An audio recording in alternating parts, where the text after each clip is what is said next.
A assistência social é uma política importante do ponto de vista da atuação do Estado, que abarca diversas funcionalidades, mas menos conhecida do que outras políticas públicas.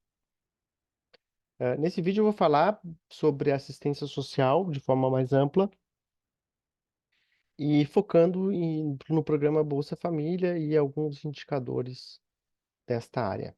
De forma breve, não é, a assistência social ela começa a se consolidar no Brasil, como várias políticas a partir da década de 30, depois na década de 60, algumas políticas mais consolidadas, né, na instituição do Instituto Nacional de Previdência Social, e posteriormente na década de 90. Esses são três marcos importantes, todos eles na história das políticas públicas brasileiras: década de 30, década de 60 e a década de 90, que é o estabelecimento da Constituição de 88 e sua implementação, né? E nos anos do Fernando Henrique também teve uma ampliação, e mais ainda no primeiro governo Lula, né, que houve uma grande ampliação. Bom, a assistência social, né, basicamente ela visa a minimizar os impactos das desigualdades e da pobreza que é existente na história humana, né? Desde sempre temos pobreza e a assistência social ela visa minimizar esses impactos sobre as famílias mais vulneráveis, os indivíduos mais vulneráveis. Que inicialmente foi feito por filantropia no Brasil, como, por exemplo, a Santa Casa de Misericórdia, e também organismos não governamentais que se estabelecem, passam a atuar nesse sentido, e posteriormente as políticas são abocanhadas pela atuação estatal. Isso se deu também em outros países, não é apenas no Brasil, tá? E em 2004, então, há um grande marco, que é a instituição do Sistema Único de Assistência Social, o SUAS, que é uma política que se espelha no SUS, né, de saúde, que engloba União, Estados e municípios, né, conselhos de assistência social, entidades e organizações não governamentais de assistência social, e é descentralizado também, assim como o SUS, né? Em grande medida, os municípios ganham grande representatividade, tá? Então, quem são que formam o público-alvo da assistência social? Principalmente, não é, grupos mais vulneráveis, não é, pobres no geral, eh, eh, famílias que têm alguma desestruturação, como, por exemplo, violência doméstica, né, abandono de crianças, maus tratos a crianças, abandono de idosos, adictos de substâncias psicoativas, enfim, moradores de rua, né? eh, Identidades estigmatizadas e, no caso, que sofrem bastante preconceito racial, sexual, étnico, enfim, né? Então, todos esses grupos formam público-alvo da assistência social, que engloba diversos aspectos, né, como o acolhimento, né, alguma política de transferência de renda também, como a gente vai falar bastante, também mesmo a atuação do Estado que intervenha no núcleo familiar, não é, eventualmente, tá? E aí tem a acolhida, tem a defesa dos direitos da assistência social. Existem três níveis da assistência social, né? A proteção social, defesa de direitos e vigilância socioassistencial. Vamos falar rapidamente desses aspectos. A vigilância socioassistencial, não é? Ela eh, como o próprio nome sugere, né? Por exemplo, os conselhos tutelares, não é? E também a proteção de problemas no núcleo familiar, tá? A defesa de direitos apoio jurídico para que as pessoas conheçam seus direitos, né? Muitas pessoas não têm nem CPF, para que elas possam ter acesso a esta proteção social, né? Então, apoio sócio-jurídico, tá? E a proteção básica, que tem vários níveis também, né? Aqui ela é, em grande medida, implementada pelos municípios, os Centros de Referência de Assistência Social, né? Os CRAS, que é quem faz o cadastramento, né? Quem recebe grande parte das famílias. E aí tem níveis também, não é? Tem o nível de alta, média e baixa complexidade, não é? Aqui tem também casas-lares, né, para pessoas que são abandonadas, como idosos, né, e crianças principalmente, mas também adultos que têm alguma doença psíquica mais grave, né, muitas vezes são abandonados pelas famílias, e aí o Estado tem espaços para acolher essas pessoas, para dar residência, um lugar para dormir e do que comer, lugar para tomar banho, essas coisas. Bom, a alta complexidade é justamente esse tipo de política, não é? Casa lar, abrigo, não é? Que é mais dispendioso, mais trabalhoso, envolve, por isso, alta complexidade, né? Albergues. A média complexidade, a abordagem em pessoas em situação de rua, trabalho especializado, né, que é feito pelos CREAS, né, e que é Centro de Referência Especializado em Assistência Social, que cuidam também da violência contra a mulher, principalmente, que é média complexidade, tá? E existem os benefícios, que são os mais conhecidos, né, do público geral, principalmente o benefício de prestação continuada e o programa Bolsa Família, que a gente vai falar um pouquinho mais, tá? O benefício de prestação continuada é uma política que é feita pelo Instituto Nacional de Seguridade Social, o INSS, que é basicamente o seguinte: a pessoa, vamos supor, trabalhou durante a grande parte da vida de forma informal ou uma parte formal, outra parte informal, não é? Foi pedreiro, foi flanelinha, foi cabeleireira, foi, enfim, né, faxineira e não teve o seu trabalho formalizado. Quando chega aos 65 anos e comprova a situação de pobreza, existe o limite de pobreza, não é? Que a gente vai falar um pouquinho aqui também, tem direito a um salário mínimo mensal, não é? A partir de 65 anos. E também pessoas com deficiência, né, que estejam inaptas ao trabalho, pode ser psíquica ou física, também tem direito a um salário mínimo mensal, né, pelo INSS, de forma não contributiva, ou seja, não precisa necessariamente contribuir, a pessoa tem direito a receber um salário mínimo, tá? Essa política cresceu o foco no período mais recente, justamente porque a sua monta não ela é bastante expressiva, né? Não é pequena, não. E o programa Bolsa Família, tá? Então, o programa Bolsa Família eu vou falar um pouco mais, porque ele é mais debatido, mais conhecido, mais polêmico, mas basicamente, não é? O programa Bolsa Família, ele distribui atualmente um valor mínimo de R$ 600, né? Mas esse valor já foi bem mais baixo, né? Era bem mais baixo, ele mudou de patamar a partir da pandemia, como a gente vai ver. E tem itens variáveis, né? De acordo com se tem gestantes, se não tem, se tem crianças menores ou não, né? Mas o mínimo é R$ 600, que foi estabelecido a partir de 2023, tá?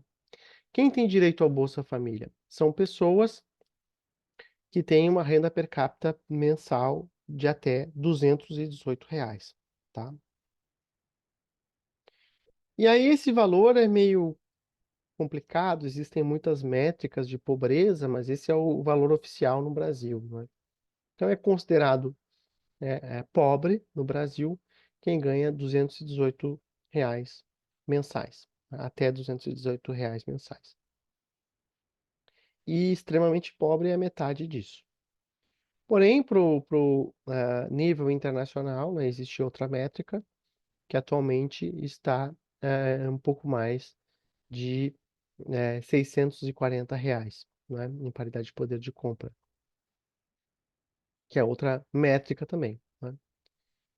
E faz parte do cadastro único, que é também referência para assistência social, quem tem renda per capita de até meio salário mínimo, tá? Familiar, no caso, né?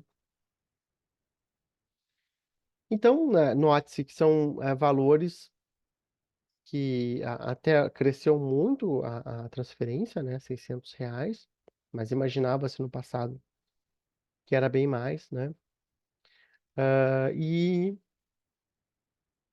também o patamar de renda é muito baixo, né? Até dos R$ 218 para ter direito. Então, vamos falar um pouquinho mais, vou mostrar alguns indicadores sobre essas políticas, enquadrando um pouco mais, debatendo um pouco mais, tá? Primeiro, o seguinte, a política de transferência de renda foi um tema polêmico no Brasil, mas não se trata de uma ideia do Brasil, não é uma ideia que o Brasil até se tornou um exemplo de atuação nesse sentido, mas é uma política que é implementada em vários países, né? E, e é muito estudada, né? Bastante estudada esse tipo de política. Eu acho que é uma das políticas públicas mais estudadas que a gente chama de transferência de renda, né? E depois da pandemia, houve uma mudança, né, de percepção, principalmente por parte de organismos multilaterais, né? Então, vários países passaram a olhar com mais seriedade para essa política. Ela aumentou de patamar, né, no mundo inteiro, né, devido justamente àquela situação da pandemia, de dificuldade de trabalho formal, né? Mas também porque estamos passando por um processo de revolução técnica muito representativo, né? Com a, com a inteligência artificial, com a Revolução Industrial 4.0, de tal forma que há diversos pensadores, pesquisadores que têm a percepção, na minha visão correta, de que o trabalho braçal vai desaparecer em grande medida, né? Então, principalmente o trabalho de baixa qualificação vai sumir, não é? O emprego. E aí não vai ter renda para todos, né? E mais do que isso, diversas pesquisas têm observado, né, um crescimento da desigualdade muito grande nas últimas décadas, no mundo inteiro, né? Então, essas políticas têm sido fortemente indicadas, né, por organismos como o Fundo Monetário Internacional. Aqui estou mostrando um estudo que foi feito do Fundo Monetário Internacional, o Fiscal Report de 2017, muito bom, que trata o centro da análise é este, né, da transferência de renda. E eles fazem estudos, não é, de impacto de política de transferência de renda, não é? Uma das ideias, né, é transferência de renda universal, né, para todos. Todo mundo recebe, o bilionário e o morador de rua, para evitar, né, críticas e tal. Só que, claro, isso tem um custo muito elevado, não é? Muito elevado. Se de um lado evita críticas, de outro o custo é alto, não é? E aí aqui o FMI então fez um estudo, né, que mostra o impacto e o custo de tais políticas caso fossem adotadas em diversos países, né? Aí chama atenção pro Brasil, não é? Para os Estados Unidos e para o México aqui, não é? Que teriam alto impacto de redução de pobreza, não é? Com a política de transferência de renda, eles fazem para 10% da população e para 25%. Ou melhor, transferência de renda de 25% da renda per capita, não é? E 10% da renda per capita, tá? No caso do Brasil, não é? Para todos, tá certo? Teria um impacto de 4,8% do PIB, é um impacto expressivo, não é? Lembrando, a saúde pública custa um pouco mais de 4% do PIB, tá? E uma redução de 5,3% na desigualdade e 11,9% na pobreza, representativo, não é significativo, e uma transferência de 10% da renda per capita teria um custo de 1,9% do PIB e redução de 2,3% da desigualdade e 5,8% da pobreza. Como eu falei, não é?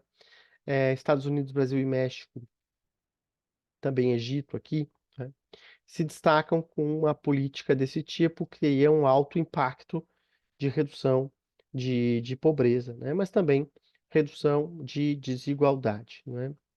Embora não pontuem entre os maiores custos fiscais, né? O custo fiscal seria maior nos Estados Unidos, sim, no Reino Unido e na França. Esse é apenas um recorte desse estudo amplo, né, que foi feito pelo FMI, que basicamente recomenda uma renda básica universal, seja para todos, né?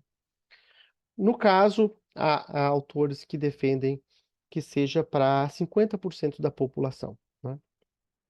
Que eu acho mais razoável, porque acaba que é mais necessitado, né? E aí existem vários estudos que mostram que é 50% da população que representam assim a camada mais pobre de fato, né? Esse corte não é à toa, tá?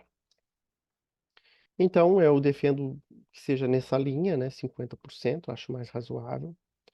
Porque o custo fiscal de para ser para 100% é muito elevado, né? E aí tem amplos debates, né, sobre isso.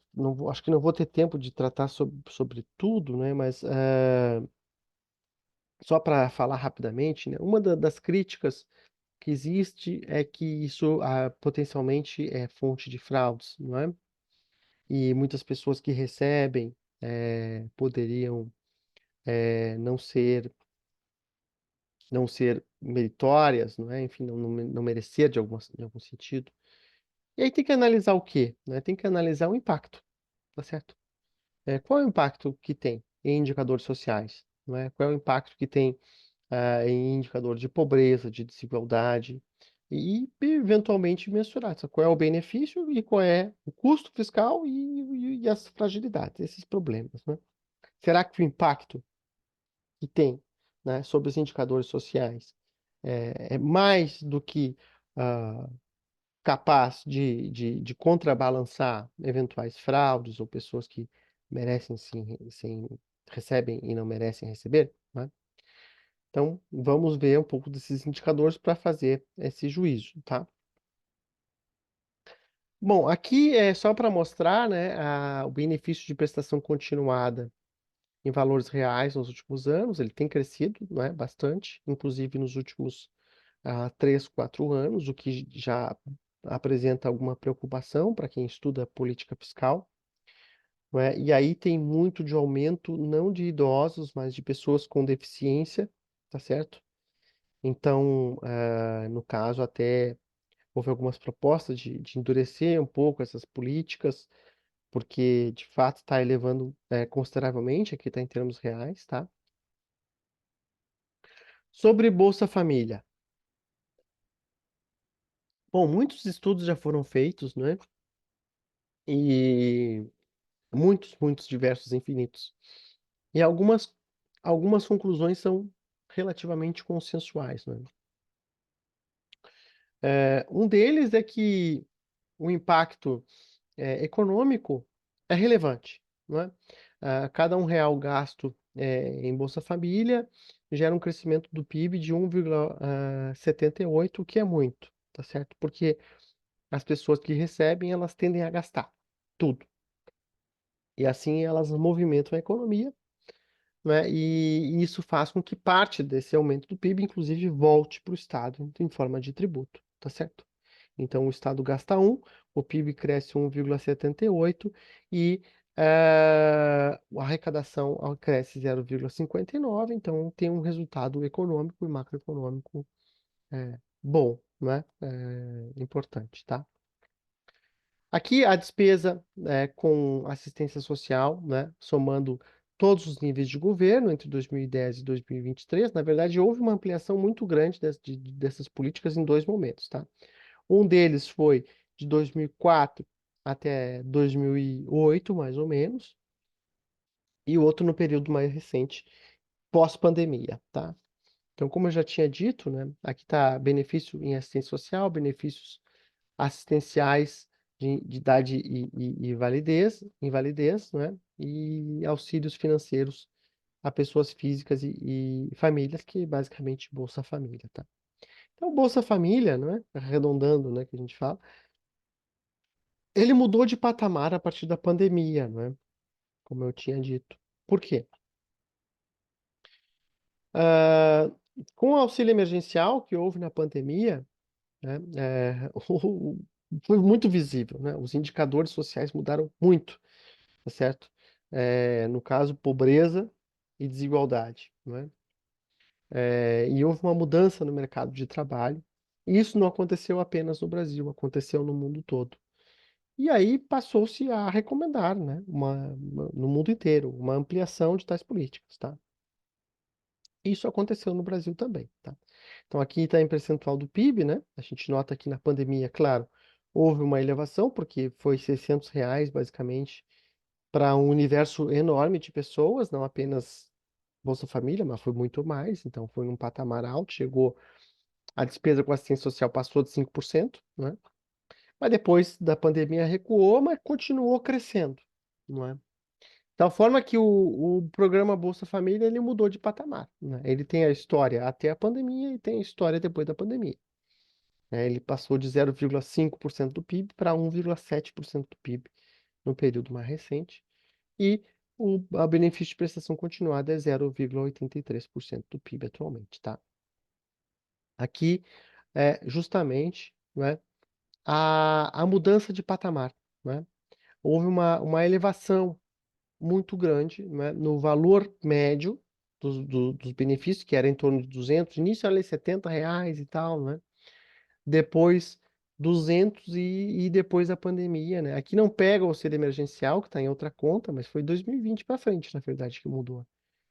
Depois teve continuidade, basicamente, com oscilações, caiu, voltou, mas acaba que se consolidou, principalmente a partir de 2023, especificamente no Bolsa Família. O patamar mínimo de R$ 600 por família, como eu falei, né? Então, ele mudou de patamar, né? As famílias atendidas também cresceram durante praticamente todo o período, né? Com exceção ali de 2020, que caiu, mas foi por causa do auxílio emergencial, que é uma outra política, embora parecida, né? Ela cresceu ali em 2003, 4, 5, né? Aí depois mais ou menos se consolidou em 14 milhões e 2022 3 passou de 20 milhões. Então mudou o valor e também mudou o número de famílias, que é basicamente o que recomenda a literatura internacional, como eu falei, tá? Apesar de várias críticas que existem no debate público brasileiro, né? Trata-se de uma política muito estudada, né? No Brasil e no mundo e fortemente recomendada, tá? Bom, vamos ver o impacto, tá certo? Teve impacto ou não teve? Aqui, por exemplo, em 2023, que mudou de patamar na Bolsa Família, né? Em 2023, a pobreza no país cai ao menor nível desde 2012. Na verdade, não é desde 2012, tá? Porque 2012 teve uma mudança metodológica e tal, do cálculo do IBGE, né? Então, conta-se a partir de 2012. Mas, na verdade, é dentro de toda a história, tá certo? O menor patamar da história. Foi 2023 o nível de pobreza, tá? E antes disso foi 2020, ano da pandemia, devido ao auxílio emergencial. Então, quando teve o auxílio emergencial, houve uma elevação muito grande da, da renda média, não é o que chocou, né? Como assim, né? Porque muita gente ganhou, que não ganhava nada passou a ganhar os R$ 600, né? Caiu a pobreza, não é? E a desigualdade também caiu de forma expressiva, como eu vou mostrar, né? Aqui, o índice de Gini, que calcula justamente o índice de desigualdade, né? Que no Brasil, historicamente, claro, um país de alta desigualdade, né? Mas aqui a gente teve uma redução da desigualdade, né? Aqui o índice vai de 0 a 1, quanto maior, pior, né? Então, reduzir é bom. Teve uma redução da desigualdade, né? Até o patamar mais baixo aqui tinha sido 2015, né? Depois cresceu um pouquinho e aí 2020 volta um patamar bem mais baixo, tá certo? Aí depois cresce com o fim do auxílio emergencial e volta a cair em 2022 Os dados mais à frente não estão consolidados ainda, mas, por certo, 2023 voltou a cair, né, justamente devido à elevação do programa Bolsa Família, tá? População em condição de pobreza extrema, não é? Bom, caiu enormemente, tá certo? Então, quer dizer, isso que a gente analisa o impacto.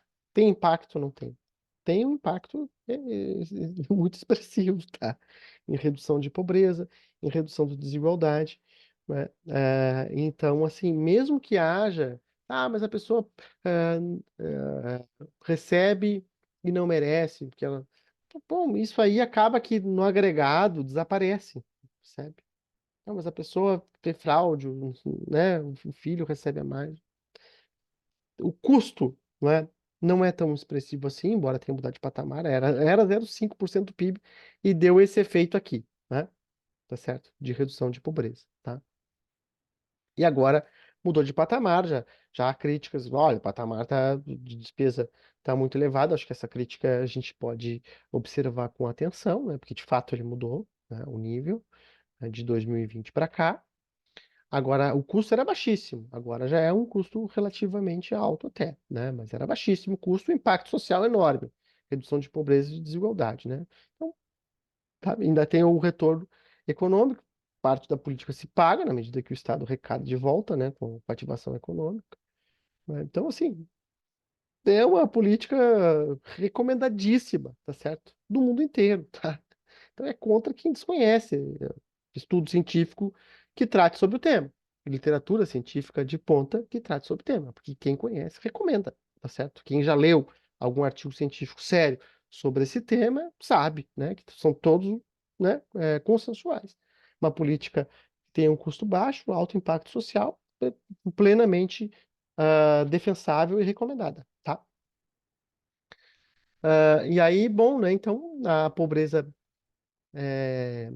extrema pobreza caiu, né? E que, como eu falei, existem muitas formas de medir isso, né? Tem mais de um indicador, então, às vezes esses dados são meio complicados, porque tem um indicador oficial, que é um corte realizado pelo Brasil, tem o indicador recomendado pelo Banco Mundial, né? Que é, né, aquele que eu falei anteriormente, né? Que é outro patamar. Tem um que é um quarto do salário mínimo, tá certo? Que o salário mínimo também muda, então tem várias métricas, mas todas elas mostram uma tendência de queda, tá certo? Independentemente da métrica que a gente utilize, tá? Então aqui justamente é, mostra outras métricas, né? De um quarto a meio salário mínimo, né? O corte que existe no programa Bolsa Família, né? E eles apontam, né, todos eles uma queda, tá? Mas recentemente também teve o estudo do IBGE que eu achei bem interessante, que mostrou como seria os níveis de pobreza com e sem políticas sociais, né? No caso, o programa Bolsa Família especificamente. E aqui o nível de pobreza usando o indicador do Banco Mundial, tá? Que é esse patamar aí de eh, pobreza extrema é 2 dólares e 15 cents, né, por dia, e nível de pobreza 6 dólares e 85 cents por dia, tá? Que é o do Banco Mundial, o nível de corte do Banco Mundial. E de acordo com o IBGE, então, né, a pobreza extrema no Brasil seria 11%, né, em 2023, sem o benefício social, né, e com o benefício social 4,4%. Já a pobreza, né, seria 32% sem o benefício social e com o benefício social é 27,4%. Então, né, ele é eficaz. Além disso, o índice de Gini também seria mais elevado, né? Seria 0,55, né, em 2023, e não 0,518, tá? Até já atualizou aqui, então, esse indicador aqui do índice de Gini 0,518. É o que está aqui, tá certo. É o mesmo de 2022, então não mudou. Tá bom. Bom, ah, então assim, não é? É, em síntese, né, especificamente aqui do Bolsa Família, né? Uma outra coisa também que eu não cheguei a falar, que estudos recentes têm mostrado, né, que essa elevação de patamar não é, do Bolsa Família que aconteceu nos últimos anos, de fato, retirou pessoas do mercado de trabalho, né? Que é também uma crítica bastante comum, tá certo? Isso bate, tá certo? Então, houve uma redução de pessoas, principalmente dos níveis mais baixos de renda, dispostas a trabalhar por um salário muito baixo, tá certo? E aí se deu, sobretudo, uma redução de mulheres jovens, né, saindo do mercado de trabalho, mulheres jovens, principalmente mulheres jovens com filhos, né? Então, isso aconteceu. Mudou um pouco o mercado de trabalho com a elevação da, da política, não é, para R$ 600 como patamar mínimo. Antes era 200, não é? 200, 250, passou para 600. E aí, né, especulando aqui, muitas mulheres preferiram, né, ficar em casa, cuidando dos filhos, eventualmente pequenos, né, do que ter uma jornada de trabalho de 8 horas para ganhar um salário mínimo, um salário e meio, tá? Então isso está pressionando, né, os salários, os níveis de renda mais baixos, tá certo? Principalmente o salário, o nível de trabalho do salário mínimo está sendo um pouco pressionado, né? As pessoas não estão tão dispostas a pegar um emprego com uma remuneração de um salário mínimo, preferem, eventualmente, receber metade disso e não precisar ter as 8 horas de jornada de trabalho, tá? Então, isso sim. Agora, outras questões que, mas a pessoa que recebe Bolsa Família também não vai querer voltar para o trabalho para não perder o Bolsa Família. Aí foi adotada uma política, né? Que se a pessoa está trabalhando, né? Não está trabalhando, tem direito ao Bolsa Família e consegue um emprego, isso tira ela do nível de renda né, do Bolsa Família, ela fica com 50% do benefício por um tempo, na forma de, então, estimular. Isso foi adotado recentemente, né? Atualmente fica 2 anos e está se discutindo se torna para um ano, né? Fica um ano recebendo 50% do benefício para estimular as pessoas a entrar no mercado de trabalho, né? Existem algumas outras iniciativas no sentido de associar empresas para que elas empreguem pessoas, né, do cadastro único, né, no sentido de tirar elas dessa condição de beneficiária, né, do Bolsa Família. Mas, enfim, eu quero dizer com bastante tranquilidade, segurança, né? Já estudei isso bastante. Tem gente que defende assim, não, mas que seja uma política temporária. Sempre vai ter pobreza. Sempre. Desde o início da história humana tem, não é? E sempre vai ter, não é? Sempre pode ser que as pessoas mudem, que essa pessoa não precise mais porque conseguiu ascender, não é? Mas sempre teremos, não é? Pessoas com nível de pobreza, não é? Então, trata-se de uma política perene, não é? Não é uma política transitória, é uma política contínua, tem que ser, não é? Por mais que tenha-se que fiscalizar para que as pessoas que recebem estejam dentro do corte e as pessoas que não recebem e estão no corte recebam, né? Isso talvez seja um pouco difícil, né, de fazer essa fiscalização, mas com base de dados cada vez mais amplos, a gente pode avançar nesse sentido, né? Existem falhas, evidentemente, por certo, fraudes, não é? Mas ainda assim, o impacto social é enorme em termos de redução de pobreza, o impacto de redução de desigualdade é muito grande, o impacto econômico é expressivo, não é? Então, assim, não há dúvida, tá certo? É uma política muito recomendada, deve ser feita, né? Isso quem diz são todos os pesquisadores na área e também organismos multilaterais, como eu disse, tipo FMI, FCDE, entre outros, que é adotada também em outros países. Tem algumas regiões que têm uma renda básica universal para todos e num patamar bem mais alto, né? O caso mais conhecido é o Alasca, o estado do Alasca, nos Estados Unidos, que tem uma renda universal para todo mundo, mas tem outros países que têm também, pequenos países, muitos deles mais ricos, né, que têm uma renda básica universal.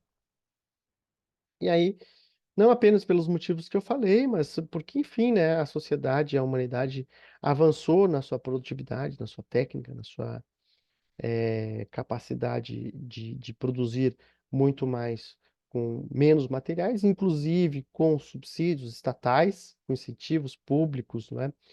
crédito barato e tal. E essa é uma forma de redistribuição, portanto, né, como o próprio nome sugere, desse aumento de ganhos de produtividade que a humanidade teve ao longo da história. Podemos, né, hoje todos comer sem precisar plantar, todos não, né, mas 85% da população no Brasil come sem plantar, né? Isso é o avanço da técnica, o avanço da produtividade que se deu, inclusive, com o apoio estatal de tecnologia, de subsídios diversos, né, com crédito barato, crédito subsidiado, políticas de redução de tributos, etc., né? E ainda as revoluções técnicas, que são positivas para a humanidade, não tenha dúvida, mas que são desempregadoras, né? E também o fato de estarmos, mesmo em momentos de crescimento econômico, né, os indicadores de desigualdade não melhoram sem políticas sociais. Por isso que essas políticas são amplamente recomendadas por todos os pesquisadores sérios sobre o tema.